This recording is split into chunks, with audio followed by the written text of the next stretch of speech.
algoritmos. Vamos a hablar de esas grandes tecnológicas que han desarrollado una capacidad de libertad en un inicio que era bastante importante para la población dentro de toda esa comunicación global, pero que después ha ido derivando a unos determinados intereses, se han ido generando estrategias de comunicación y de persuasión que pueden amenazar, ¿no?, a la propia soberanía nacional, a la libertad, a la privacidad, a la intimidad. Y tenemos una mesa de personas muy cualificadas, muy jóvenes. Quienes repiten en este congreso saben que siempre tenemos una mesa joven, pero yo creo que tan experimentada que la verdad sorprende, ¿no?, que tengan esa edad con toda la experiencia, y vamos a ir presentándolos. Jorge Tamames, que es doctor por la University College de Dublín, que además es profesor de la Carlos III, que es investigador del Real Instituto Elcano, que ha desarrollado su trabajo como asesor en el Ministerio de Derechos Sociales de Consumo y de la Agenda 2030, y que es fellow del think tank Future Policy Lab, que van a ser muy protagonistas hoy de esta cita. Julia de Miguel, informática, doctoranda en la King's College de Londres, que además está en la School of Economics, que es experta en todos los riesgos que puede traer la inteligencia artificial, también fellow de este think tank. Y nos acompaña Berna León, que además estudió en la Sciences Po París, donde es profesor, ha sido investigador en la Universidad de Nueva York, también profesor asociado en Harvard, ha colaborado con numerosos medios de comunicación internacionales como The Guardian, también de medios españoles, colabora en Hora 25 y es el director de este think tank, de Future Policy Lab. Y ellos estarán en diálogo con Eva Baroja, que es periodista del País, especializada en sociedad, en cultura, que seguimos también sus videopodcasts, que realizan unas entrevistas maravillosas. Y bueno, esta mesa la vamos a recibir con mucha atención, con mucho interés, y les damos ya la bienvenida a esta jornada de domingo del Congreso Sabiduría y Conocimiento. Gracias.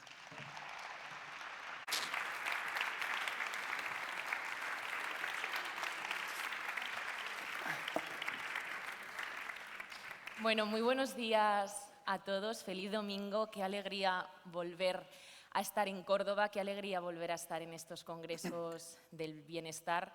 Como decía María José, sí, bueno, somos la mesa joven, pero no por eso menos divertidos. Y es una alegría. Gracias de verdad a la cadena SER, a la familia de la cadena SER en Córdoba, que siempre nos acogen tan bien, a Isabel, a Antonio. Y bueno, antes de comenzar, yo creo que no nos podemos olvidar hoy de lo que está pasando en Gaza, ¿no?, de todos esos, vamos a tirar para casa, ¿no?, de todos esos académicos que en la Franja de Gaza no pueden seguir con sus investigaciones, de todos esos periodistas también que están asesinando, así que hoy nos gustaría mucho acordarnos de ellos también.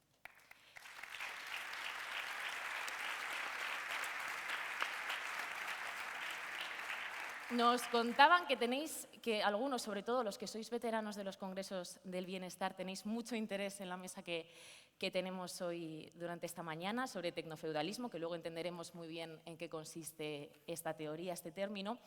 Pero claro, seguro que muchos de ustedes tienen el teléfono móvil, porque aquí no lo sacan, siempre lo tienen pues, los hombres en el bolsillo, ¿no?, las mujeres en el bolso. Un dispositivo que hemos visto, ¿no?, cómo ha revolucionado, cómo ha cambiado nuestra vida en las últimas décadas en todos los sentidos. Ha cambiado la forma que tenemos de comportarnos, primero a nivel individual, por ejemplo, en el mercado, ¿no?, cuando compramos, cómo nos relacionamos con los comercios. También ha cambiado la forma que tenemos a la hora de relacionarnos con el mundo, por ejemplo, a través de las redes sociales.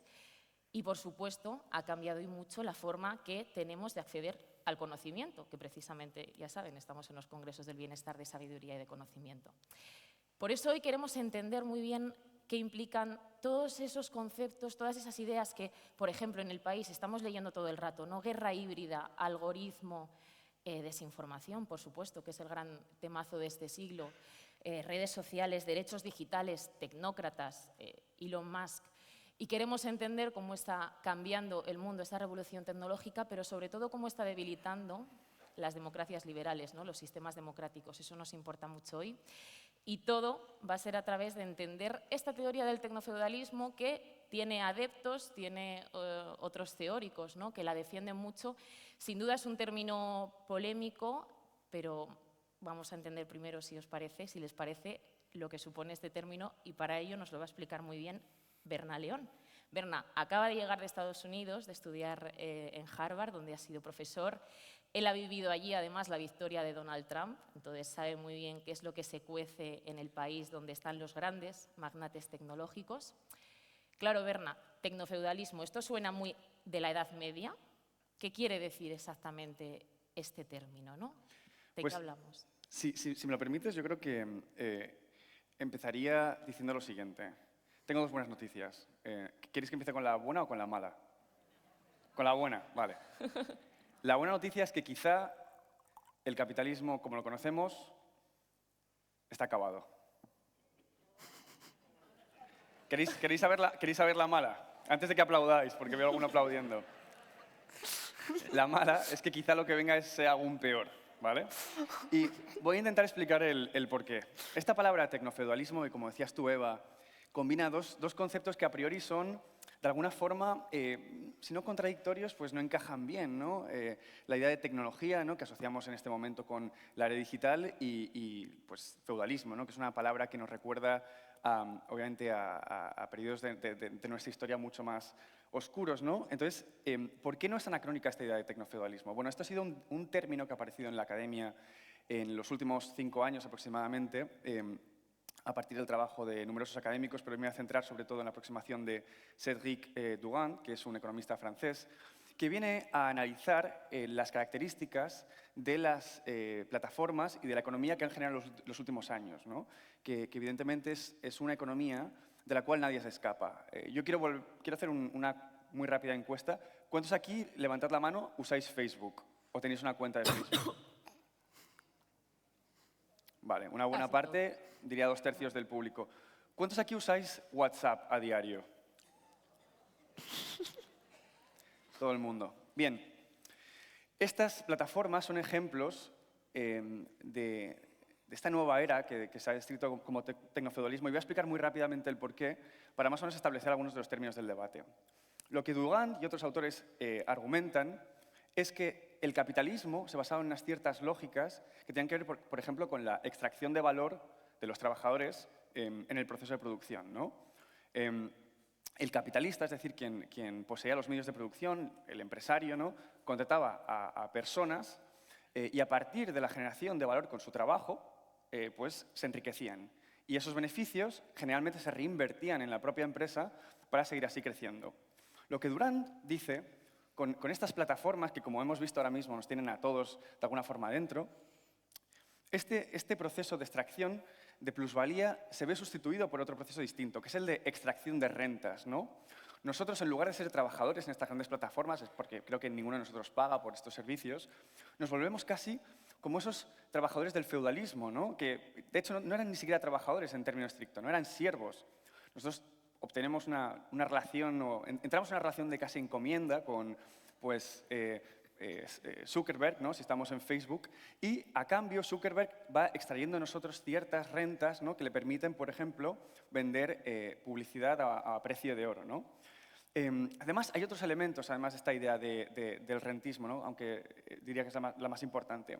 Si el capitalismo, al menos en principio, tiene que ver con la competencia, vemos que con el capitalismo de plataformas, ¿no?, o esta, digamos, nueva fase tecnofeudalista, todo se trata de adquirir posiciones de poder en el mercado, es decir, llegar a situaciones de monopolio o cuasi monopolísticas.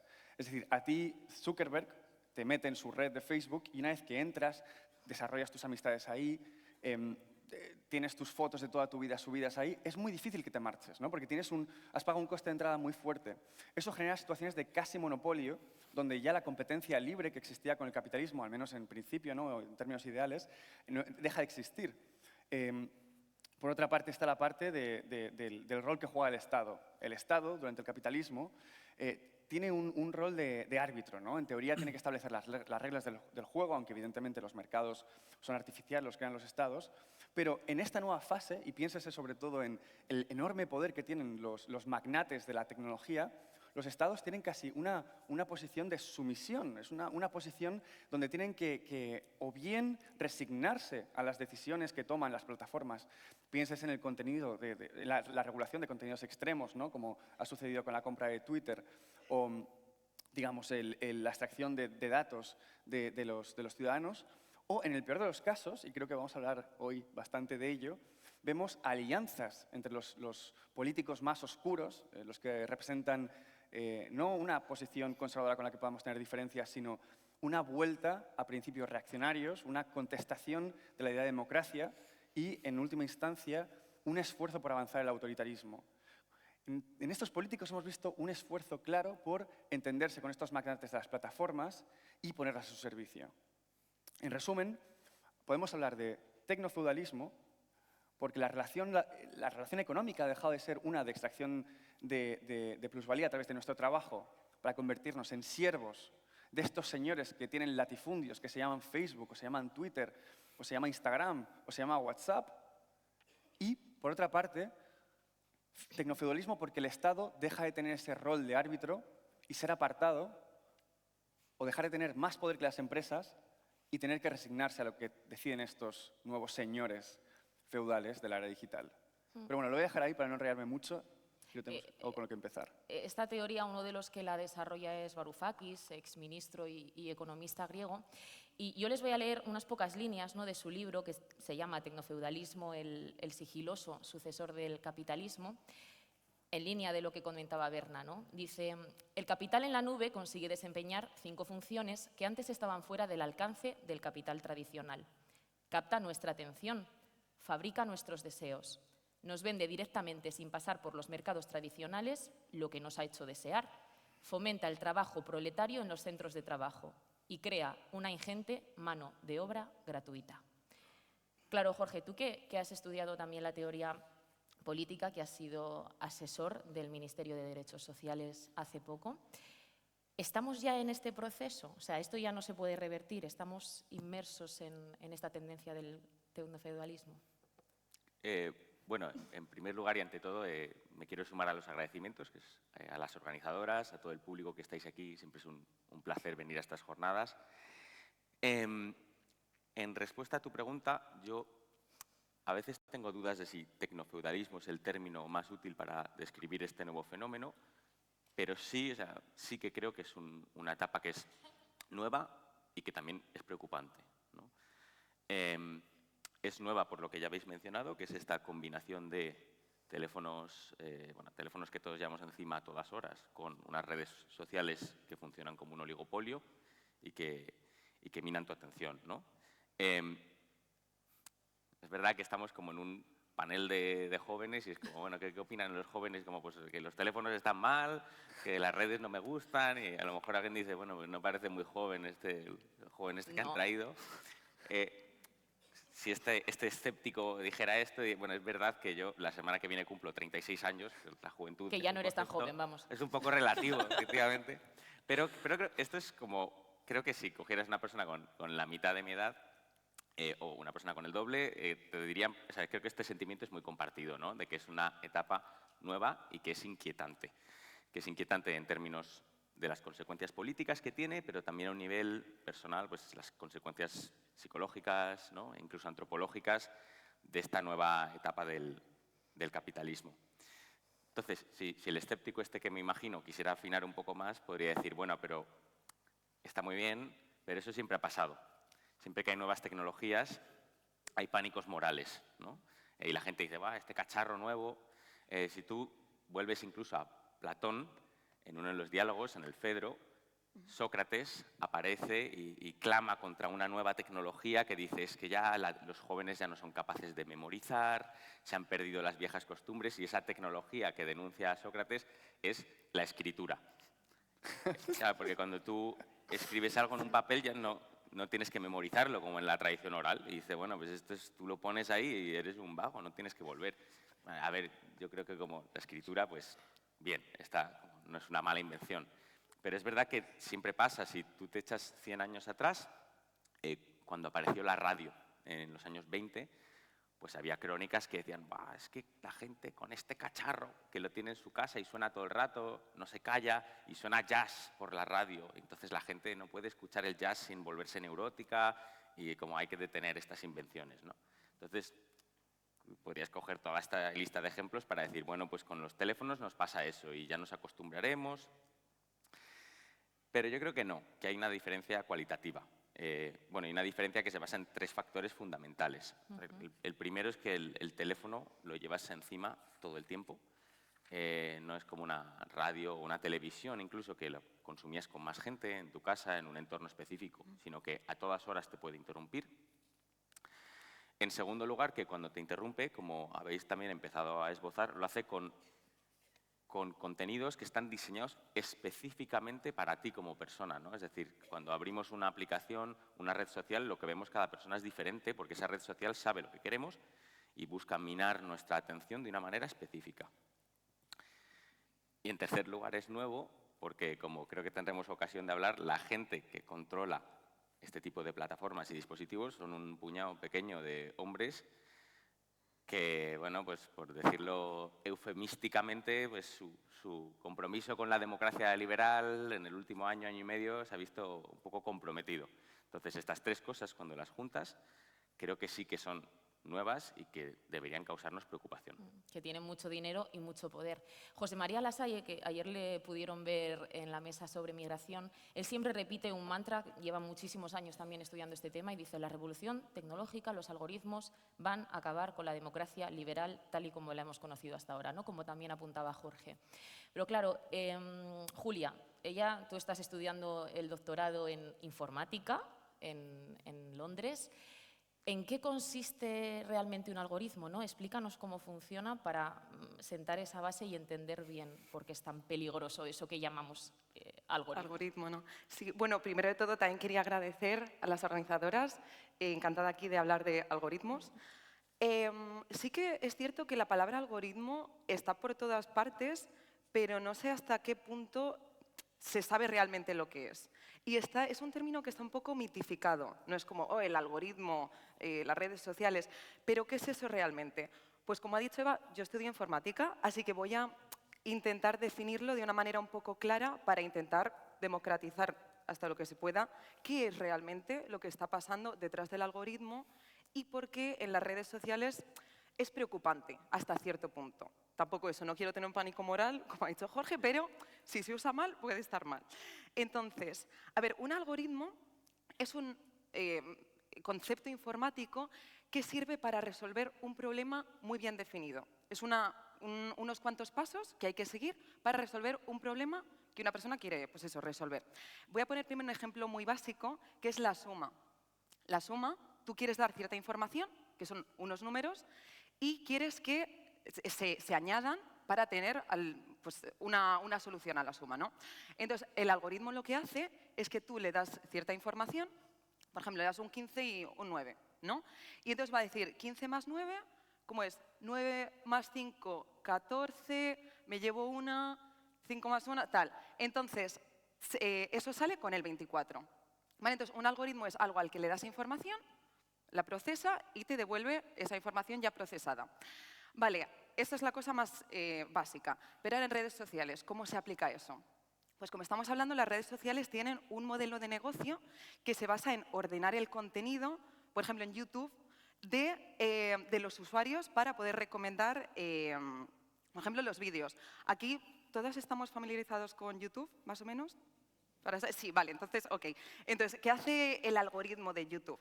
Pues, por ejemplo, si entráis a YouTube por primera vez, vosotras vais a buscar a lo mejor un vídeo, yo qué sé, esto es un ejemplo, Obama, ¿vale? Os aparece, bueno, pues vídeos de Obama, lo ves, tal, y está el vídeo y de repente hay unas recomendaciones a la derecha, ¿no? ¿Cómo surgen estas recomendaciones? Pues cuando tú has buscado Obama, el algoritmo lo que quiere hacer es recomendarte cosas, ¿no? Entonces tú pones la información de Obama y el algoritmo, siguiendo ciertos patrones que conoce de Internet, va a decir, vale, pues ahora voy a recomendar contenido democrático. Entonces así es como sale la solución del algoritmo de la personalización en la barra derecha. ¿Qué pasa? Esto empieza a personalizar mucho el contenido que la gente quiere ver. Pero, ¿de qué estamos hablando? De empresas que las llevan estos, pues a lo que nos hemos referido como señores feudales. Y estas personas no van a recomendar el contenido solo respecto a lo que tú has estado viendo, eso si has visto Obama, darte contenido más de demócratas, sino que a veces quieren meter ahí sus propios intereses y recomendarte lo que está en su propio interés. Entonces, esto es lo que hace el algoritmo, ¿vale? Recomendarte basado en tus propias experiencias, pero además los magnates de Silicon Valley son capaces de empezar a movilizar un poco la opinión pública recomendando cosas que a ellos también les interesa.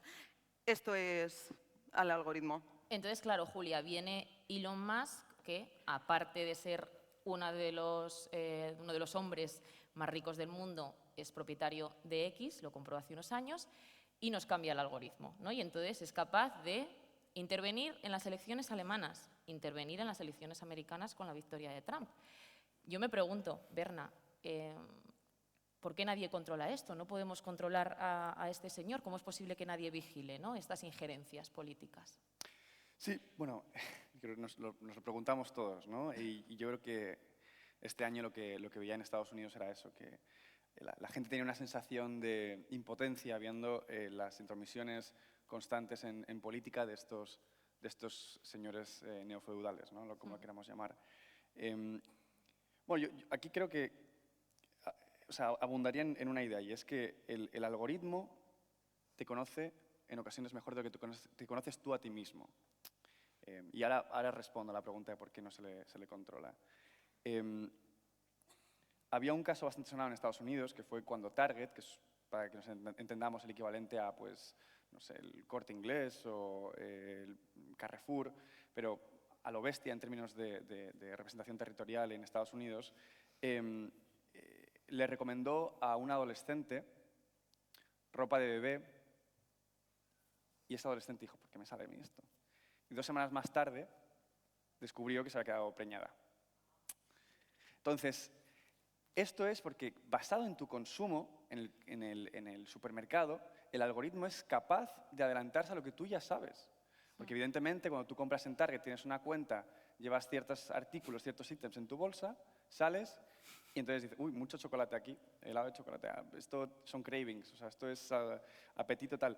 Entonces, el algoritmo llega a conocerte extremadamente bien. Mejor que tu madre. Mejor, sí. O igual de bien. Estos magnates, evidentemente, como decía Julia, los algoritmos que usan estos magnates no tienen solamente un interés en venderte lo que más va a encajar contigo, sino cuando ellos tienen cierta implicación, tienen lo que los americanos llaman skin in the game, ¿no? Tienen algo que perder en política o están invertidos en el proceso político, como es el caso, evidente, de Elon Musk, son capaces de modificar el algoritmo para, explotando tus vulnerabilidades y tus inquietudes y tus ansiedades, dar contenido en el caso de Elon Musk, de extrema derecha, que conecte con este tipo de ansiedades. Es decir, si el algoritmo más o menos puede hacerse una idea de que vives en una zona conflictiva, pues digamos en términos de conflicto étnico, o digamos que vives en una zona donde pues, yo qué sé, hay alta representación de inmigrantes, ¿no? Pues te va a recomendar una serie de contenidos, en este caso de MAGA, es decir, el movimiento de Donald Trump, que pueda llevar a radicalizarte porque sabe exactamente dónde está tu punto débil, ¿no? Y con esto otras muchas. Sabe que tú eres un blanco americano en la Appalachia, en una zona económicamente deprimida. Pues igual puede darte un contenido extremadamente curado para ti, donde veas un anuncio que conecte con ese tipo de ansiedades económicas, ¿no? Entonces, ¿por qué no se le ha metido mano a este tipo de cuestiones? Vamos a ver primero Estados Unidos y la Unión Europea. Respecto a Estados Unidos, es porque muchos de estos políticos no tienen interés, sobre todo cuando hablamos de los políticos del nuevo Partido Republicano de Donald Trump. Los demócratas probablemente, intentaron con Khan, que digamos era la persona que llevaba la competencia en Estados Unidos, meterle mano a estas tecnológicas, y precisamente por ese esfuerzo ni siquiera llegaron a romperlas, como sucedió con las grandes petroleras y empresas del acero en el siglo, finales del XIX, principios sobre todo del XX, pero simplemente el debate hizo que todas estas tecnológicas se pusieran de parte de los republicanos y les apoyaran. Y en este momento, pues Trump tiene una alianza clara entre Washington y Silicon Valley. Tanto que metió a Elon Musk en el gobierno antes de que se enfadasen. Exactamente. Sin ningún pudor, ¿no? Entonces se rascan mutuamente las espaldas. Y respecto a Europa, y voy a ser muy breve porque creo que esto luego lo podemos hablar más adelante, creo que simplemente como vamos como 27 estados y no todos a una, no estamos haciendo palanca con el hecho de que tenemos uno de los mercados únicos más grandes del mundo. Entonces, no estamos siendo capaces de usar eso como palanca para regularles y meterles mano. Entonces, hay pequeñas multas. Es verdad que hubo hace poco una multa a Google por cuestiones del uso de datos, pero no estamos siendo capaces de realmente meterles miedos y plantarle cara. Entonces, en el caso de Estados Unidos es porque hay una alianza y hay un beneficio directo político de los conservadores de este tipo de plataformas. Y en Europa es porque no somos valientes. Anteayer se hablaba, de hecho, que lo decía Judith Arnal, de cómo la UE había capitulado ante Estados Unidos en cuestiones de comercio. Pues la cuestión digital es otra en la que estamos capitulando. Y creo que no tiene por qué ser así. ¿Cómo se controla el debate público exactamente dentro de estas plataformas y a través de las redes sociales, Jorge? ¿Cuáles son estos mecanismos que utilizan? Bueno, a ver, yo estaba pensando, justo ahora según hablabais, que yo también vivía en Estados Unidos la primera vez que ganó Trump, ¿no? Sí. Tanto en esa ocasión como en la actual, Trump ganó por muchos factores, pero uno de ellos importantes fue Twitter, ¿no? Entonces, esos son como dos ejemplos de cómo pueden manipularse las redes. Pero antes de entrar ahí, a lo mejor es útil dar un paso atrás y ver cómo era el modelo antes, ¿no? O sea, las redes ahora arbitran el debate público. Son las que dictan a qué se atiende y a qué no. Ese papel antes lo llevaban a cabo los medios de comunicación tradicionales. Entonces, era un modelo más estable, pero tampoco me quiero poner nostálgico porque ese modelo tenía muchos problemas. O sea, si pensamos, por ejemplo, en la invasión de Irak, todas las mentiras que se contaron sobre las armas de destrucción masiva que no estaban. Aquí en España, las teorías conspirativas sobre el 11M, la supuesta autoría que no era de Al-Qaeda, esto salió de medios tradicionales. Esto no era un bloguero esparciendo desinformación, como se dice ahora. Entonces, este modelo también tenía problemas. Y no es simplemente una cuestión de añorar algo que teníamos antes. Lo que pasa es que las redes también tienen sus propios problemas, ¿no? Y los dos casos de la victoria de Trump creo que lo ilustran. O sea, el primer problema, ¿cuál es? Pues como sucedió este año, que es que una red social puede llegar un tipo como Musk, la puede comprar y puede de la noche a la mañana cambiar radicalmente el propósito de esa red social, ¿no? Entonces, como bueno, tampoco me quiero extender mucho porque lo habéis explicado muy bien. La otra cuestión, y esto tal vez tenga más que ver con la primera vez que ganó Trump, Trump en sí mismo siempre ha sido un muy buen tuitero. Siempre sabe cómo escribir tweets con gracia y sabe cómo generar mucho debate. Estas redes, en realidad, la polarización, ¿no? Que ayer hubo precisamente un debate sobre este tema, la polarización es su modelo de negocio o una parte importante de su modelo de negocio, porque para que tú interactúes con ellas tienen que estar interpelándote todo el rato para que tú reacciones, ¿no? Entonces esto prima un tipo de contenido y está totalmente vinculado a que vivamos en sociedades cada vez más crispadas. Tanto es así que hay un término en concreto para esto, ¿no? Que se llama rage bait, o sea, que es como bait es cebo, rage de rabia, o sea, como cebo, o sea, tú básicamente dices algo que es estúpido e irritante para que la gente reaccione, ¿no? Entonces esto lo ves a veces en las redes sociales, como yo que sé, alguien que dice, oh, he descubierto una nueva forma de hacerme la manicura, que meto las manos en un tanque con pirañas, ¿no? Y la gente le empieza a decir, es que eres tonto, ¿cómo dices eso? Las pirañas te van a comer las manos. Luego sale una cuenta de extrema derecha y dice, pues esto es el futuro que quieren los progres, que nos coman las pirañas, no sé qué. Luego viene uno que es una bióloga marina y dice, en realidad, las pirañas no están bien comprendidas. Es una conversación de besugos hablando sobre pirañas. ¿Y quién se beneficia de esto? Pues el troll inicial que ha lanzado esto y que genera en su propia cuenta interacción y la red social que monetiza todo eso. ¿Y quién se perjudica? Pues todos nosotros que estamos teniendo una conversación estúpida. Y esto parece como un ejemplo que me saco de la chistera. Es verdad que me lo he inventado, pero es que hay muchos que son de este nivel, ¿no? Entonces esto pues, son problemas diferentes a los de los medios tradicionales, pero son problemas enormes para estructurar un debate público mínimamente productivo. Fíjense la paradoja que nosotros, los propios medios, somos los que dotamos y también alimentamos continuamente a estas plataformas y a estas redes sociales con nuestro contenido. O sea, que sin recibir muy poco a cambio. Decías, Jorge, que las redes sociales y estas plataformas favorecen los discursos más polarizados, más extremistas, de odio, más retrógrados. Y claro, veo muchas mujeres entre el público. Aquí también hay otra cosa que tenemos que comentar. Todos estos señores millonarios con mucho poder y magnates son tíos. Julia, ¿qué crees que dice esto también del tecnofeudalismo, no? Es que el retroceso es heavy. Sí, es bastante fuerte, porque eso, o sea, hemos estado hablando de muchas cosas, pero todavía no ha salido la palabra señora feudal. O sea, aquí mujeres parece que no hay. Y ahora, bueno, quiero explicar un poco cómo esto no es casualidad, ¿no? Bueno, y o sea, es que, por ejemplo, aquí en España, pues, no sé, miramos al gobierno, mismamente aquí hay mucha paridad, pero vamos a ir a Silicon Valley, que es donde está surgiendo todo esto, este mundo desconocido así. Y bueno, pues eso, quiero resaltar que estamos hablando de empresas, entonces en vez de señor feudal voy a usar la palabra CEO, ¿no? El que dirige una empresa, porque estamos aquí hablando de este sistema. Y eso, pues no hay ninguna mujer. Pues eso, podemos ir desde Facebook, está Mark Zuckerberg, por si le habéis conocido, que era por lo visto un elemento, hasta hay una peli que ha ganado Oscars hablando de lo malo que era. Tenemos OpenAI, que es la creadora de ChatGPT, de lo que todavía no hemos hablado. ¿ChatGPT habéis usado alguna vez? Sí, vale, o sea, sí, bueno, pues eso, Sam Altman, otro hombre. Podemos ir hasta TikTok, en China, hombre. Mistral, que es la versión europea de ChatGPT, que es francesa, otro hombre. ¿Por qué está pasando esto?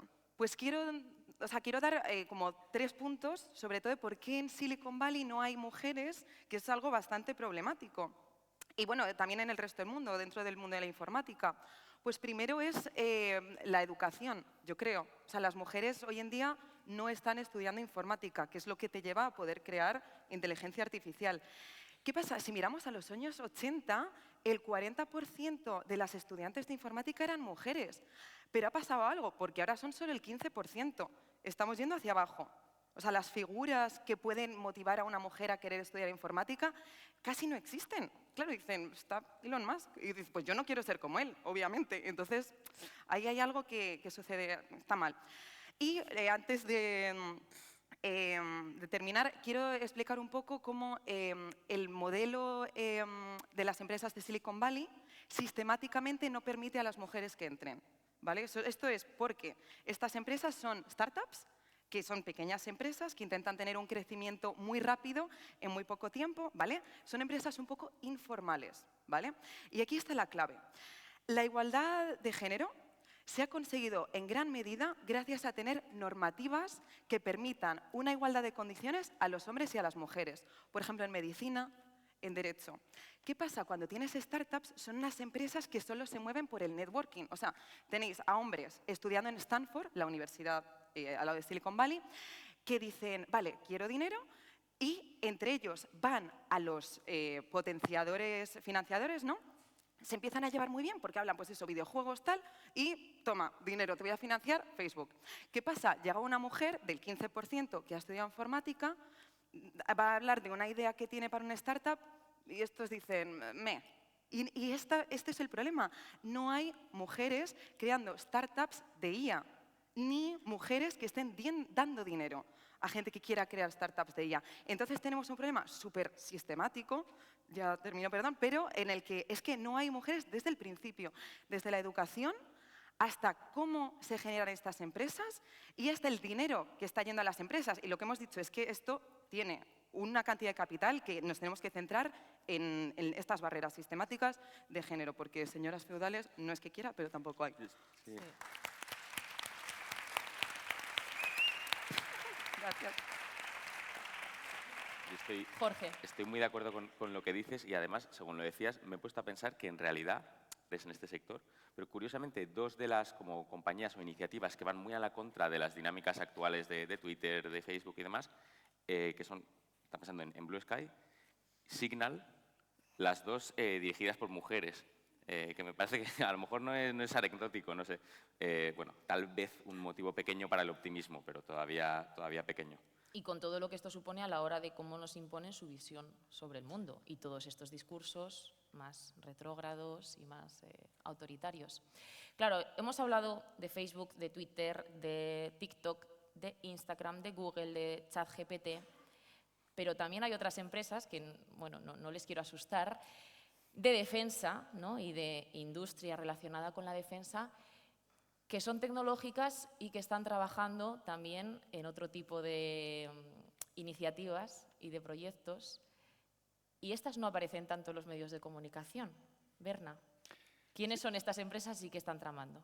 Sí, bueno, quiero preguntar aquí, vamos a ver a quién Vale. le pueden sonar estas empresas. ¿Alguien aquí ha oído hablar, me imagino que habrá un par de personas al menos, ¿quién ha oído hablar aquí de Palantir? ¿Una persona? ¿Dos? ¿Tres? Dos, Vale. sí. Bueno, muchas menos que WhatsApp y Facebook o Meta. ¿Quién aquí ha oído hablar de Anduril? Una persona. Vale. Creo que cuando pensamos en las preocupaciones que debemos de tener por este potencial tecnofeudalismo, o como lo queramos llamar, digamos, esta fase nueva del capitalismo que probablemente sea peor que todo lo que le ha precedido, creo que quedarse con estos nombres es incluso más importante que pensar en las plataformas en las que ya estamos, ¿no? Y que nos tienen de alguna forma cautivos, ¿no? Si queremos usar el marco del tecnofeudalismo.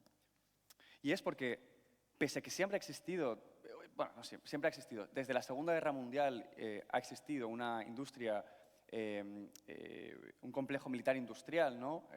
Que, por cierto, el término era de Eisenhower, el presidente estadounidense que advirtió a sus propios ciudadanos sobre el riesgo de que existieran estas enormes economías de escala y esas dependencias y puertas giratorias entre el Departamento de Defensa, que es obviamente el mayor contratista de defensa del mundo, y estas empresas que luego, digamos, fue desarrollándose, creando un enorme complejo económico que no ha dejado de crecer hasta nuestros días. Pese a que esto siempre ha existido, estas empresas, al menos, de nuevo, en cuanto a que decían públicamente, existía un cierto compromiso con la democracia liberal, ¿no? Una forma de democracia liberal con muchos problemas, además hay que pensarlo todo en el contexto de la Guerra Fría. Esas armas se utilizaron para, digamos, acciones atroces, pero al menos estaban dispuestos a jugar ese juego. Vale. Palantir hoy día tiene una capitalización en bolsa más grande que las dos mayores contratistas tradicionales, que son Lockheed Martin y RTX. Pensad que esas son las típicas compañías que hacían pues, los aviones, tanques que hemos visto en las guerras del último medio siglo, al menos. ¿Por qué no hemos oído hablar de esta empresa?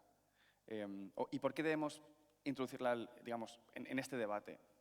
Esta empresa está dirigida bueno, es propiedad, mejor dicho, de Peter Thiel, que igual os suena porque fue el fundador de PayPal con Elon Musk. Vaya dos se juntaron en aquella empresa. Y después ha tenido un rol muy activo en política estadounidense. Él fue uno de los financiadores de la campaña para el Senado de J.D. Vance, del actual vicepresidente de Donald Trump.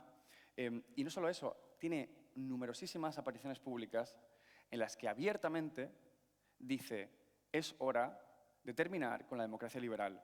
La democracia nos hace débiles. La democracia es el poder de los débiles, de los fracasados, de los perdedores, que en última instancia lo que nos lleva es a la decadencia. Necesitamos un nuevo imperio dirigido por fundadores como él. De nuevo, volvemos a este marco feudalista que no respeta la participación democrática como un principio. Y Peter Thiel en este momento, y Palantir, tienen numerosos contratos con el Pentágono y con diferentes agencias de seguridad nacional en Estados Unidos, como, entre otras, la creación de una base de datos de todos los americanos donde se incluyen todas sus informaciones de cotizaciones, sus informaciones en cuanto a sus pasados, digamos, su historial criminal, su información respecto a qué es lo que consumen en Internet, sus metadatos en términos de llamadas. Esto se está desarrollando en este momento en Estados Unidos. Pero eso no es lo más preocupante. Lo más preocupante es que esta empresa, entre otras, están avanzando y están metiéndonos a la fuerza la necesidad de crear armas semiautónomas y, aún más preocupante, armas autónomas. Suena a ciencia ficción, pero es algo que están trabajándose. Y es más, Peter Thiel se ha enfadado. Sí, yo creo que nos están boicoteando porque estás contando esto.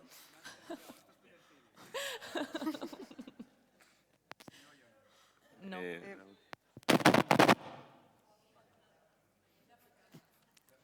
ver. Ya, a ver, ya se me...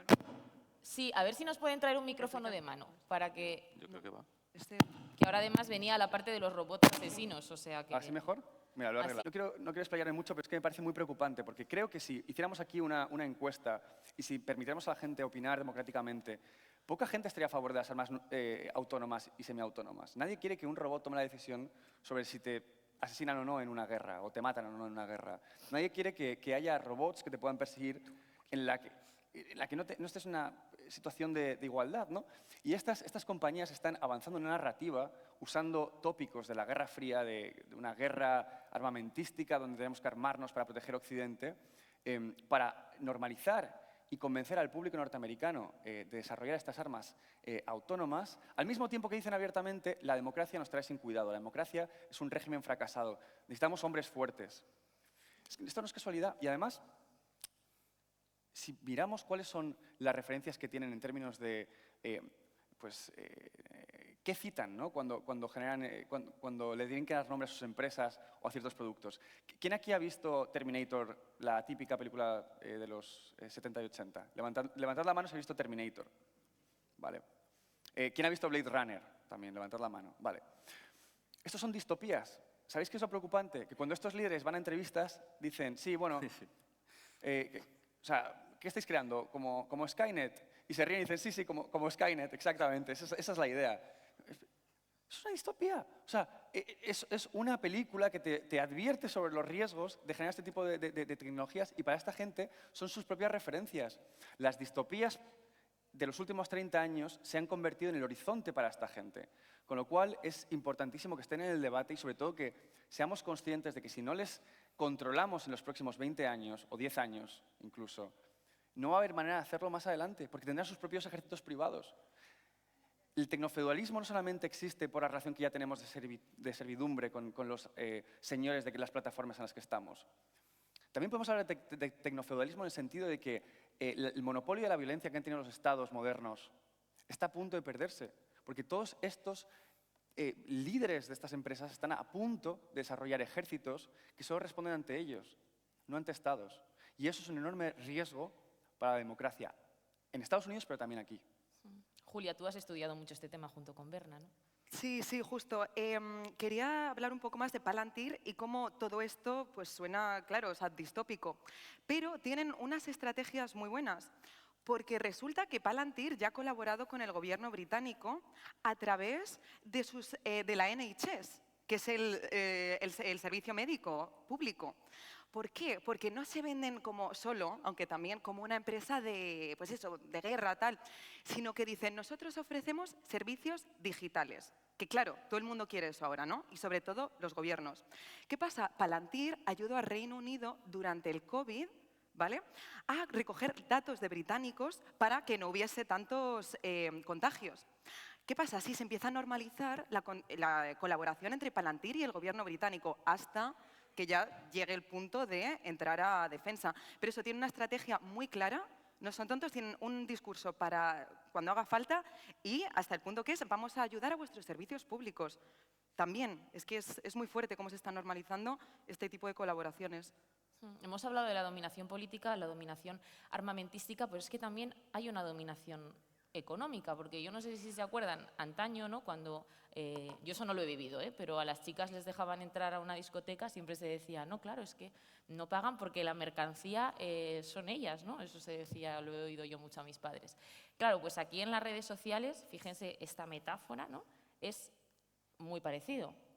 Jorge, al final entramos en las redes sociales gratuitas, nos descargamos Facebook, Instagram, WhatsApp, pasamos muchísimo tiempo de nuestras vidas allí regalándoles información valiosísima, que ellos sacan oro de esa información y de esos datos que les dejamos y nos convertimos en mercancía. Jorge, esto, la economía de la atención, ¿no?, se llama. Sí, justo, este es el término. Yo solo, antes de meterme aquí, por volver a esto que decís, os estaba escuchando y me estaba acordando que yo la vez anterior que vine aquí a la SER en Córdoba era en 2022 y estaba el economista Niño Becerra que decía que los robots te iban a quitar el trabajo, la automatización iba a acabar con la clase media, ¿no? Entonces le decían, no será para tanto y tal.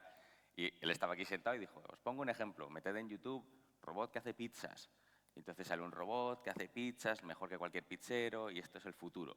Porque como han pasado 3 años y estamos hablando del robot que mata gente, de los algoritmos que te vuelven tontos. No sé. Yo prefería el robot que hacía pizzas, la verdad. Parece como que el futuro es cada vez peor que lo que nos vendieron. Y Bueno, siervos de la nube.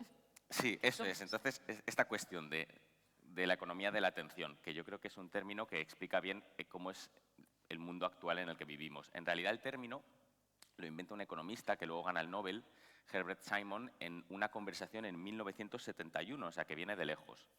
Y esta conversación lo que él intenta explicar es cómo las organizaciones se tienen que adaptar a una era de la información.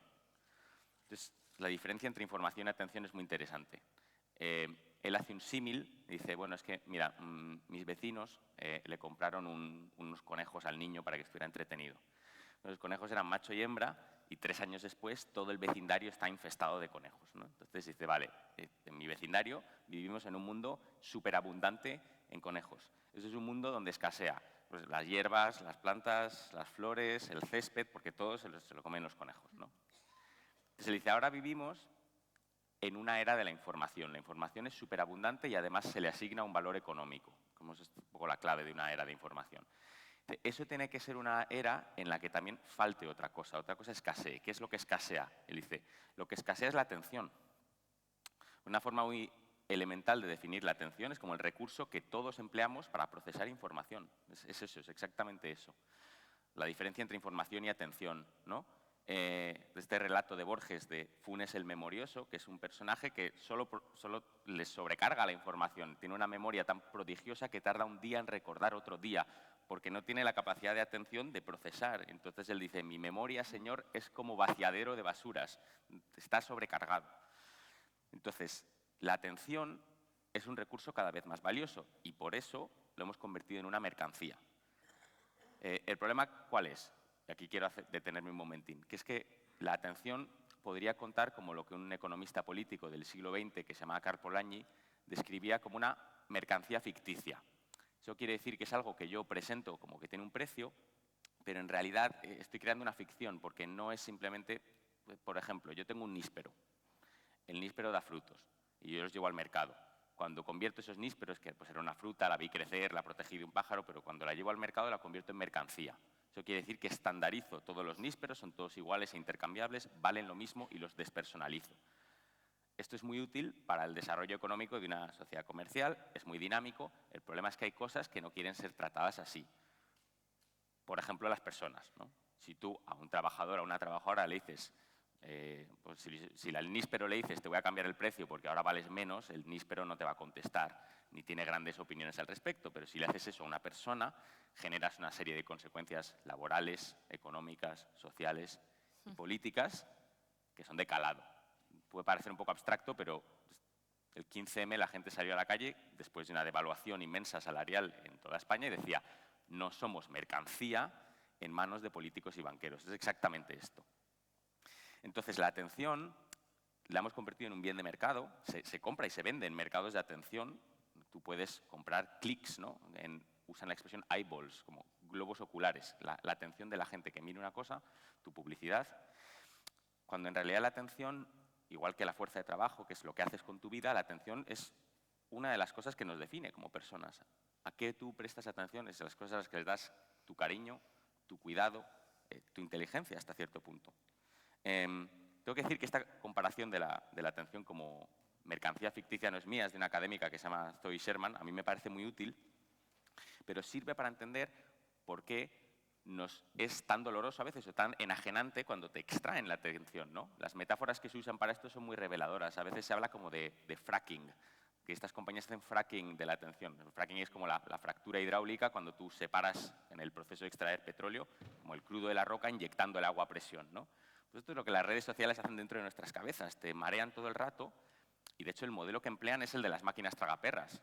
Tú en una tragaperras tienes un montón de iconitos que van muy deprisa, que son de unos colorines brillantes, que recompensan tu atención inmediatamente, te pueden tener ahí horas, perdiendo el tiempo. Entonces, si lo pensamos en estos términos, creo que es fácil entender por qué una sociedad en la que la atención se comercializa como un bien de mercado es una sociedad que genera muchísimo malestar, ¿no? Y esto es a título individual, pues lo ves, ¿no? Con los chavales más jóvenes que tienen ansiedad por el uso del teléfono, es una de las consecuencias más claras. Pero también a nivel político, una sociedad sin atención, porque la atención está siendo minada, es una sociedad distraída, es una sociedad más estresada, es una sociedad que no tiene tiempo a pararse y deliberar sobre según qué cosas. Y en cualquier democracia los procesos de deliberación son importantes, no solo el resultado al que llegas, sino cómo llegas, cómo te detienes a pensar. Si nos cargamos eso, estamos socavando uno de los fundamentos de nuestra sociedad y de cualquier tipo de democracia sana. Sí, un aplauso, por favor. En tiempos de atención tan limitada, tener un público como ustedes que no sacan el teléfono jamás, y nosotros vamos a muchos eventos de estas características, y ver que están tan atentos y escuchando con esa escucha activa, ¿no?, que vemos en ustedes, da gusto. No sé, Berna, Julia, si tenéis algo que añadir. Igual escuchar las preguntas, ¿no? O sea, podemos enrollarnos horas con Sí esto, que pero... me gustaría hacer una ronda final, ¿no?, por poner un poco soluciones y terminar arriba, terminar un poco más positivo. Y me gustaría preguntarles a los tres qué podemos hacer, ¿no? Cada uno de nosotros, empecemos por lo colectivo, luego podemos ir ya al plano individual, para ponérselo un poco más difícil a estos señores feudales, ¿no?, a estos grandes magnates de las tecnológicas que pueden dominar el mundo en las próximas décadas. Berna, empieza tú. Vale, o sea, por ser súper breve, porque quiero escuchar las preguntas. Como tú has dicho, yo creo que no se puede resolver esta situación de manera individual. O sea, solos no nos salvamos. Esto requiere acción colectiva, requiere organizarse políticamente y requiere además estudiar las experiencias históricas en las que, en esencia, los ciudadanos de manera democrática lograron ponerle coto a los abusos de los grandes monopolios a lo largo de la segunda mitad del XIX y principios del siglo XX. Una opción es esa, una opción es romper estas compañías en compañías más pequeñas. Se ha intentado en Estados Unidos, como decíamos, la administración Biden, que fue lo que empujó a muchas de esas tecnológicas a apoyar a Donald Trump y rendirle pleitesía en la Casa Blanca cuando entró. Pero hay quien dice que romper estas empresas en empresas más pequeñas eliminaría las economías de escala que las hacen posibles, ¿no? Argumentan que no es posible separar la parte de datos de Amazon y la parte de entrega de marketplace de Amazon, porque sin los datos y esa sofisticación que les permite, porque no sé si lo sabían, les permiten adelantarse a lo que la gente va a demandar y tener ya la mercancía en los puntos de entrega. Si dicen, bueno, ahora va a hacer calor, vamos a mover un montón de aires acondicionados a este punto para que luego pues, se repartan por la provincia de Córdoba. Digamos, si eso es cierto y no se pueden romper sin cargarse ese servicio, pues hay otra alternativa que también la hemos explorado y la hemos vivido históricamente, la nacionalización, porque nacionalizando uno consigue poner bajo el auténtico control democrático y al servicio de la sociedad empresas de este calibre. Entonces, para mí el resumen es que nadie se salva solo. Si queremos evitar convertirnos en vasallos en este nuevo sistema feudal, hay que organizarse para luchar colectivamente por la democracia. Jorge, tú que has estado en un ministerio trabajando, que has estado ahí en el centro del poder, siempre tenemos la sensación de que la tecnología a veces va más rápido, ¿no?, que la regulación. ¿Qué otras soluciones o qué otras cosas se podrían hacer? Sí, bueno, habrá que decir que cuando estás en el centro del poder, la sensación no es de detentar poder, sino que estás a verlas venir. O sea, un político británico una vez le dijeron, ¿qué es como la cosa que tú más temes? Y como político dijo, los acontecimientos. Tú estás ahí y pasan cosas y tú estás como el ciervo ese que le viene el coche y como, a ver qué hago. Entonces no estás como en una atalaya pensando, ¿cómo mejoro la sociedad? Pero bueno, yo creo que dada la magnitud del problema hay como tres tipos de soluciones y creo que aunque algunas me gustan más y otras menos, hay que hacer un uso un poco de las tres. La primera son como, esa que menos me convence, son prácticas de tipo individual, que esto es como un poco como de virtuosismo, como pues me voy a limitar el tiempo que veo aquí o estaría bien prohibir que según pues, el tiempo que paso en un teléfono o intentar, ¿no? Me voy a ir a hacer un detox digital y estas cosas. Lo que pasa es que suenas un poco como una especie de Gwyneth Paltrow de las tecnologías, ¿no? Y es que la gente además muchas veces no tiene los medios, los recursos para hacer eso. Entonces eso está bien, pero hay que hacer más cosas. La otra es la que ha empezado a decir Berna, que es la regulación pública, ¿no? O sea, yo creo que aquí no voy a entrar en detalles, sino un principio elemental de partida que sería muy útil es pensar en Internet como infraestructura pública, que tiene que estar regulada como infraestructura pública. Y esto no es una idea soviética, esto es simplemente pues, cuando tú vas por la carretera, eso también es infraestructura pública. Cuando tú estás en Internet, tienes una serie de derechos que tienen que ser respetados y no puede ser que pues, te acose un montón de gente, que ponga en peligro tu seguridad física, psicológica. Eso creo que es una cuestión importante. Y la tercera, que creo que es como, bueno, vivimos en nuestra sociedad en la que la atención está mercantilizada, esto es un fastidio y demás, pero también hay que saber surfear un poco esta ola. No es verdad que solo los políticos de extrema derecha se beneficien. Ahora va a haber, el mes que viene, unas elecciones municipales en Nueva York y el principal candidato es un socialista en Estados Unidos, que se considera mucho más radical. Joven, que hace una muy buena campaña en redes sociales, Zohran Mamdani, y sabe moverse muy bien con los registros de las redes sociales, genera como vídeos que son muy entretenidos y además los lleva hacia reconducir, pues, invertir más en nuestra infraestructura pública, tener una pues, ciudad que funcione mejor, un programa socialdemócrata clásico, o sea que estas cosas no están pasadas de moda. Otro ejemplo que me viene a la cabeza, además es muy reciente, es el de la flotilla de Gaza, ¿no? A mí me fascina que en realidad, como hemos tenido toda esta indignación con la flotilla absolutamente legítima y necesaria, porque en realidad si la flotilla hubiese llegado a Gaza, con el cargamento que tiene, no tiene la capacidad de hacer gran cosa ni cambiar la crisis humanitaria, el genocidio que está llevando a cabo Israel. Lo que pasa es que la flotilla es muy buena para concentrar nuestra atención, porque estás viendo a gente en un barco que hace cosas, te encariñas, pues está Ada Colau, ahora en Túnez, en los drones estos, ahora mandan... Entonces es una historia que tú sigues, es como todo el mundo se implica, ¿no? Y seguimos implicados con esto. Entonces esta es una forma, o sea, hay fórmulas de capturar la atención de la gente y llevarla hacia causas que son necesarias y que están bien. Y creo que también hay que saber, va a haber que hacer una mezcla de estas tres cosas, ¿no? Vale, tú individualmente tener más cuidado, grandes soluciones estructurales del sector público, de los gobiernos, etcétera, y luego también saber moverse y ser un poco hábil en este ecosistema. Ya hemos hablado mucho de lo colectivo. Julia, para terminar, ¿cómo podemos tener más cuidado individualmente, nosotros como usuarios, ¿no?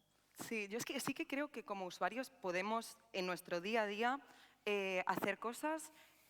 Ahora que has mencionado un poco a Israel, sí que, por ejemplo, no sé si os habéis enterado que había un boicot hacia Starbucks por sus lazos con Israel y ha funcionado, ¿no? Eso es algo que ha estado haciendo la gente. Esto se puede hacer también con Amazon.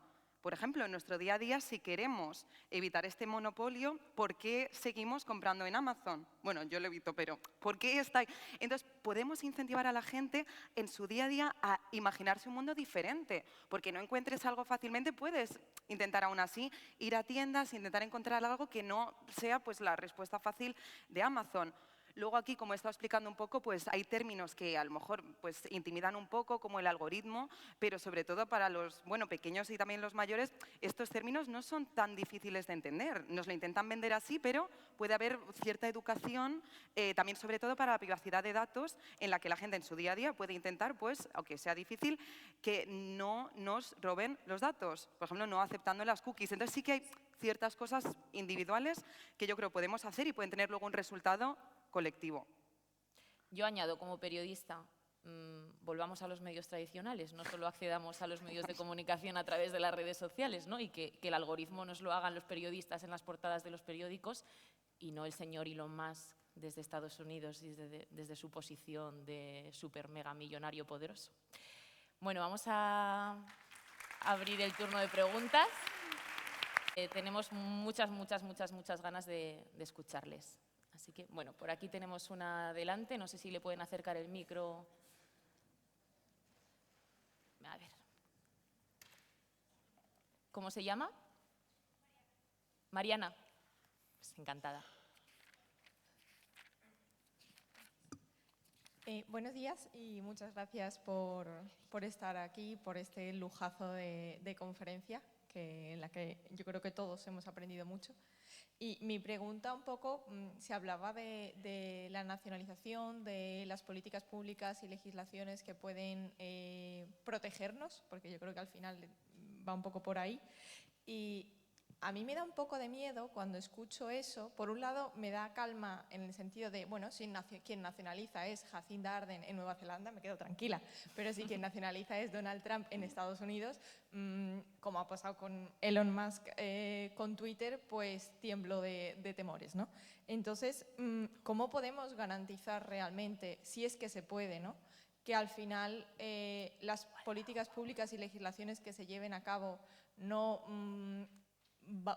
cambien conforme la ideología, que realmente nos protejan y que no sigan siendo, porque se ha hablado también, ¿no?, que los políticos también se benefician de estas redes sociales, ¿no?, y que no sigan siendo, pues bueno, al final estén en la mano de determinados poderosos que tienen intereses espurios y en vez de darnos a nosotros mayor libertad, ¿no?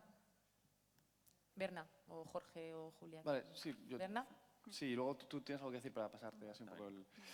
O sea, muy rápidamente, gracias por la pregunta, es un muy buen punto. Yo creo que puede sonar preocupante esta idea de nacionalizar en el caso de que haya un gobierno autoritario, o bueno, no autoritario, pero que más o menos se encamina hacia eso.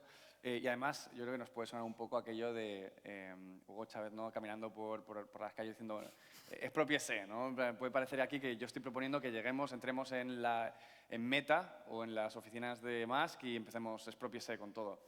No es exactamente lo que estoy proponiendo. O sea, yo creo que quiero mencionar dos cosas al respecto. La primera es que hay muchas maneras de nacionalizar. Hay cosas que se desarrollan desde el principio como públicas, que en esencia es nacionalizar un servicio que informalmente se daba antes. Aquí pienso en la experiencia del NHS, es decir, el sistema sanitario inglés, que en los años 40, después de la Segunda Guerra Mundial, crea uno de los mejores sistemas de salud del mundo, y que si pensamos el suyo, el nuestro, en comparación con lo que hay en Estados Unidos, que no sé si conocen, pero imagino que habrán leído sobre las personas que mueren con millones de dólares en deudas porque han contraído alguna enfermedad y no están asegurados, y entonces pues, si quieren salvar a sus padres tienen que endeudar y entrar en ciclos terribles. En fin, todo esto para decir que en muchas ocasiones lo público funciona mejor que lo privado y nos tenemos que quitar un poco ese estigma, ¿no?, de que nacionalizar algo es que no funcione. No sé que no es lo que tú me planteabas, pero sé que es algo que mucha gente suele argumentar en relación con esta propuesta de un Internet o algunas infraestructuras que sean públicas.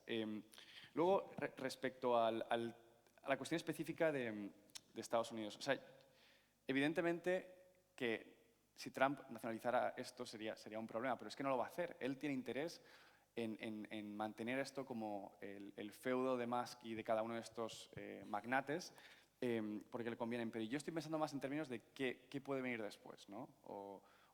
Digamos, no sabemos quién será el siguiente presidente o la siguiente presidenta de Estados Unidos demócrata, pero yo creo que la nacionalización funciona mucho mejor como una suerte de palanca, ¿no?, que tú utilizas como amenaza en caso de que se nieguen a aceptar la ruptura de estas empresas a través de legislación de antitrust, como hicieron, por ejemplo, con AT&T en los años 70, que fue el último gran caso en el que rompieron una empresa por poder monopolístico. Y se puede nacionalizar, digamos, en cierto sentido, no tanto las empresas, si en última instancia no es correcto, sino, como decía Jorge, la infraestructura, ¿no?, el Internet, que al final el Internet es algo físico, son cables que van por debajo del mar y que hay que imaginarlo como tal. Entonces, todo esto lo digo porque no quiero que suene como aquí una respuesta súper simplista de si todo se nacionaliza irá bien, pero primero, nacionalizar no hace las cosas menos eficientes. Segundo, se puede usar como una especie de arma con la que negociar como amenaza en última instancia. Es decir, si tú no aceptas el antitrust y que se te rompan empresas más pequeñas para evitar que ejerzas poder de mercado monopolístico, entonces la alternativa es esta, si realmente necesitas estas economías de escala. Y en tercer lugar, se puede nacionalizar o hacer público, que puede ser otro formato que no sea de un solo país, sino de, pues como digamos, con la ley del mar, tener infraestructuras que sean gestionadas de manera multilateral para asegurarnos de que hay espacios que no están a la merced de individuos que lo compran y que por tanto controlan. Entonces, estas tres sean mis puntos. ¿Más preguntas por aquí? Sí, bueno, ante todo, muchísimas gracias, porque ha sido muy aleccionante todo lo que hemos oído, ¿no? Yo pregunto, no sé si existe un código, un derecho penal que pueda, una cadena de responsabilidad hacia todos estos nuevos algoritmos, toda esta inteligencia. O sea, si un robot, por ejemplo, comanda un misil, que el misil se equivoca y en vez de caer en A, cae en B, la responsabilidad es el que compra el robot, el que diseña el algoritmo, el que lo dispara. O sea, entiendo que se debe de haber ya un derecho penal que regule a estos artefactos. O sea, mi pregunta, aunque sea un poco banal, es decir, ¿puede dársele personalidad jurídica a un robot? Jorge, Berna, ¿queréis? ¿Cómo queréis? Julia, tú. Yo puedo, sí. Yo tenía la misma duda antes de meterme en informática y el problema es que la cadena de producción de estos robots es tan compleja que es muy difícil a quién le vas a dar responsabilidad. Eso, como tú has mencionado, tienes al ingeniero a lo mejor creando una parte, luego otra persona poniendo ya todo junto y luego quién realmente lo está poniendo en el campo. Entonces, a día de hoy no existe, o sea, una solución porque es muy difícil ver todo este proceso de formación. Debería, sí. Yo no sé cómo dibujar los límites, pero... Perdón, yo no soy jurista, así que para nada puedo dar como una información como documentada de esto. La verdad es que no lo sé, pero es un tema que me parece fascinante.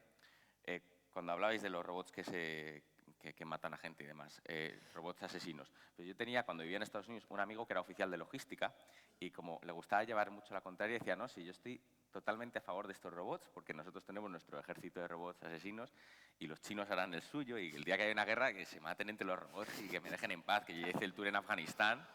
Y digo, pues no lo había pensado así, pero a donde quiero llegar es que esto es un poco como la tecnología para que el coche se conduzca solo ya existe. El problema es que a las personas nos cuesta muchísimo como pensar como a quién le atribuyes la culpa en caso de un accidente. Esto es muy interesante porque anda que no hay situaciones terribles, pues la de Gaza, en la que se atribuyen culpas y no pasa nada y hay como unos culpables con nombres y apellidos y aún así no pasa nada, ¿no? Pero de alguna forma como que necesitamos saber que detrás de la máquina hay una persona a la que puedes decirle, eres tú el responsable. No, o sea que me parece, no tengo una respuesta a esta pregunta, pero me parece una pregunta como interesantísima para darle vueltas a cuáles son los asuntos que nos preocupan detrás. Berna. Sí, yo por añadir una cosa súper rápida. Cuando ChatGPT explotó y muchísimas empresas saltaron a instalar diferentes servicios de inteligencia artificial, esto en los últimos 2-3 años, ¿no? Todas decidieron una cosa, que era que no se utilizaría la inteligencia artificial para tomar decisiones críticas y estratégicas. ¿Por qué? Porque si las decisiones salían mal, no podía haber accountability, es decir, no podía haber rendición de cuentas de quién fue el responsable o la responsable de esa decisión. Entonces, si se ha determinado que es imposible esclarecer responsabilidades si hay una inteligencia artificial tomando decisiones empresariales, imagínense cuál es la implicación de tener armas autónomas que en este momento no existen aún, pero estas empresas calculan que en 5 o 10 años podrían existir. El responsabilizar a una persona va a ser imposible, va a evitar, o sea, va a generar una situación de impunidad brutal. Es otro problema que tenemos en el corto y medio plazo y por eso yo creo que algo que nos hemos dejado un poco en las soluciones, pero es importante empujar, es una moratoria absoluta en armas nucleares, armas autónomas y semiautónomas, porque el riesgo que entrañan es ese, es una impunidad absoluta. Palantir crea estas armas, se utilizan para, actos como los que estamos viendo ahora mismo, por ejemplo, en Gaza, el genocidio que se está llevando a cabo. Al menos con el genocidio que se está llevando a cabo, yo quiero pensar que en 10 años veremos a los responsables de este genocidio sentados siendo juzgados por la Corte Penal Internacional. Quiero pensarlo, igual es wishful thinking y es cierto que el derecho internacional no funciona igual para todos, pero al menos hay responsables. Tienes tu razón, Jorge, ahora mismo hay impunidad, pero yo quiero pensar que a largo plazo, ojalá que haya manera, un poco como, aunque sea por un error, como sucedió casi con Pinochet, que no llegamos a eso, pero casi con Pinochet, de que cometa un error Netanyahu y se le juzgue y se le envíe a prisión por ser un genocida. Pero si es un robot quien hace esto, va a ser mucho más complicado. Entonces, creo que la moratoria tiene que ser un punto clave en las discusiones que tengamos en torno a este tipo de armas. Bien, es cierto que también podemos sacar pecho porque la Unión Europea está siendo súper pionera en toda la parte de regulación con la Ley de Servicios Digitales, la Ley de Inteligencia Artificial, toda la protección de los derechos digitales. O sea que, bueno, por lo menos el mundo es muy complicado, pero estamos en el mejor sitio, yo creo, para vivir y podemos estar orgullosos de ello. Había un caballero por ahí también genial. Sí, hola. Antes que nada, a todos, de verdad. Y yo quería hacer una pregunta que voy a dar un pequeño giro, ¿no? A ver cómo lo planteo. El hombre, por ejemplo, la tecnología no deja de ser una herramienta. Somos hombres, tenemos una herramienta, igual que en el devenir de la historia había una herramienta lítica, pues hay una herramienta tecnológica. Luego, el hombre siempre se ha relacionado con otro hombre mucho con la propiedad. Es decir, por ejemplo, un niño pequeño te dice antes mío que yo. Es decir, tiene el sentimiento de propiedad, lo tiene antes que el sentimiento de identidad. Planteo esto. Si en el largo proceso histórico hemos pasado con el tema de propiedad de esclavitud, de la esclavitud al feudalismo, del feudalismo al capitalismo, que bueno, dijo Francis Fukuyama, que el final de la historia, ¿no creéis que ahora vamos hacia un feudalismo y luego del feudalismo podemos ir a una esclavitud? Es decir, la campana de Gauss hemos tocado y empezamos a bajar ya en esa trayectoria. Es un poco predicción, pero bueno. Gracias, Buena pregunta. Es una pregunta terrorífica, pero me ha gustado mucho porque este señor tiene una voz maravillosa. Me está escuchando. Muy de radio, muy de la cadena. Pues muchas gracias. Sí, sí. No, estoy aquí, estoy aquí. Es que veo un montón de focos y no veo nada, pero... Sí. Ah, aquí delante. No, aquí. Aquí, ya le veo. Sí. Pensaba que estaba por ahí. Vale, yo puedo... O sea, no tengo una respuesta tampoco maravillosa, pero es verdad que... o sea, yo creo que... Por eso digo que lo del tecnofeudalismo me parece que es un concepto que ilumina algunas cosas y es interesante, pero otras las opaca. Creo que es una fase diferente del capitalismo en la que se mercantiliza otro aspecto más que hasta entonces era parte de nuestra intimidad o de que nos constituía como personas. Entonces, lo que el economista político que mencionaba antes, Karl Polanyi, decía que ese es el problema del capitalismo. Es un sistema muy dinámico, genera mucho crecimiento, pero lo hace a costa de convertir en mercancía cosas que para todas las sociedades que existían antes no eran mercancía, incluido la fuerza de trabajo, que era lo que tú hacías con tu vida, no simplemente un bien de mercado que pagas más o menos. Entonces, esto genera muchísimas turbulencias. Y él lo que postula es que cuando se genera una tensión de este tipo, se produce lo que él llama un movimiento del péndulo, un contramovimiento, donde la sociedad se moviliza para volver a imbricar, digamos, que la economía no sea una esfera autónoma que te obligue a hacer cosas y mercantilice todos los aspectos de tu vida, sino que al revés, que la economía esté al servicio de la sociedad. O sea, él era como una especie de pensador socialista, lo que pasa es que no era exactamente marxista, pero lo que describe es un proceso en el cual, como pues lo que decíamos del 15M, la gente sale a la calle y dice, basta, no queremos más de esto. Creo que eso ya está empezando a pasar de forma espontánea. Cada vez hay más gente que se resiste a ser bombardeada con anuncios en su teléfono. Al fin y al cabo estamos hablando de esto, hay una toma de conciencia y quiero pensar que se empujará de vuelta para volver a embridar a estas compañías y proteger nuestra atención, como se hizo de hecho, en la segunda mitad del siglo XX con el trabajo, ¿no? O sea, y todas las reformas del estado del bienestar, de los salarios mínimos, esto es todo pues, una herencia de esa lucha. Y creo que con nuestra atención vamos a tener que dar una batalla parecida y la vamos a tener que dar en condiciones difíciles y a veces de desventaja, pero yo espero que se libre y que se gane eventualmente. Berna, muy rápido que tenemos que ir terminando. Sí, súper rápido. Simplemente, totalmente a la misma línea. Yo creo que hay que ser conscientes y a veces parece que lo tenemos casi como una intuición, pero la historia no es lineal. O sea, hemos vivido años, décadas de progreso, pero esto es arbitrario, esto puede cambiar rápidamente. Piénsese ya no en la caída del Imperio Romano, piénsese en la caída de la República Romana hacia la tiranía del Imperio Romano. O sea, la noción de ser ciudadanos es un milagro que es la consecuencia de numerosas coincidencias históricas y luchas históricas, obviamente. Entonces, no sabría decir a lo que vamos, creo que nadie, si no seríamos ricos si tuviéramos una bola de cristal, pero sí que es cierto que hay que tener en cuenta que los ciudadanos y las pseudodemocracias, que es como se podía describir la República Romana, han existido en el pasado y han sido sustituidas por regímenes muchísimo más autoritarios. Entonces, la posibilidad de que digamos, este tecnofeudalismo nos arrebate derechos conquistados es muy real. Y por eso creo que, precisamente porque no está escrito en piedra y somos autores de nuestro propio futuro, creo que es importante organizarse, ser conscientes del problema al que nos enfrentamos, que es enorme, no rendirnos, pero tener en cuenta que si no hacemos nada, pues las cosas pueden ir muy, muy mal. Una última pregunta muy cortita, que he visto varias manos levantadas, pero ya me han avisado. A ver, este caballero, sí. Si alguien se lo puede pasar, podéis preguntar también más tarde. Dos comentarios muy breves, si permiten una reflexión. ¿Cómo empezó Berna comentando el tema del paralelismo o el final, dando dos noticias, la buena y la mala? Creo que la buena era que iba a acabarse el capitalismo y la buena que lo que viene después es peor.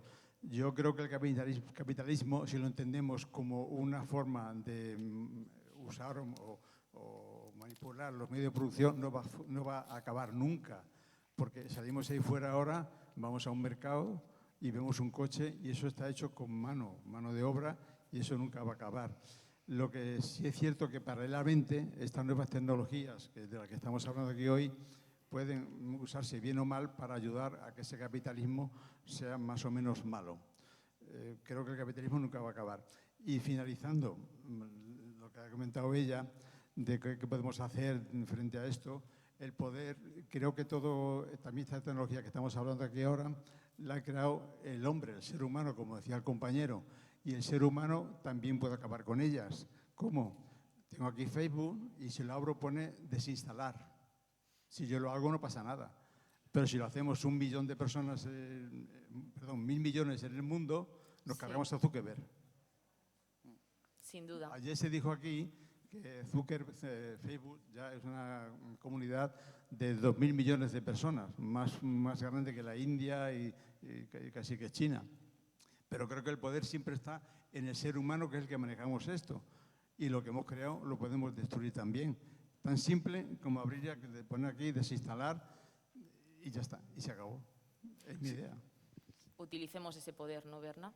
Bueno, por responder a eso sí, utilicémoslo, como sugería Jorge, en las pocas cosas que podemos hacer individualmente, pero también seamos conscientes de que hay cosas que, por mucho que actuemos como individuos, o sea, no vamos a alcanzar a resolver si no establecemos controles políticos. Lo digo con un ejemplo histórico. ¿Qué es lo más parecido en términos de ponernos al borde de la extinción?